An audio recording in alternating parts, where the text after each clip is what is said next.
আসসালামু আলাইকুম রহমতুল্লাহ বরকাত।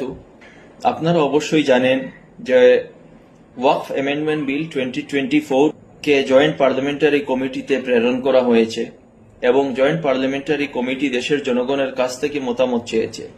তো আমাদের ইমানি দায়িত্ব আমরা যাতে এই বিলের বিরোধিতা করি এবং গণতান্ত্রিকভাবে আমাদের মতামত জয়েন্ট পার্লামেন্টারি কমিটির কাছে তুলে ধরি।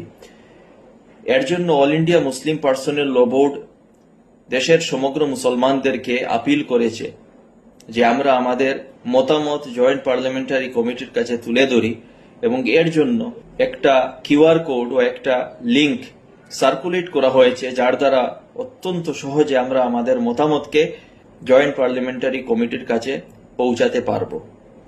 তো এর জন্য আমি অনুরোধ করব প্রত্যেক মহল্লার প্রত্যেক মসজিদের ইমাম সাহেবদের কাছে, ওই এলাকার যুবক ভাইদের কাছে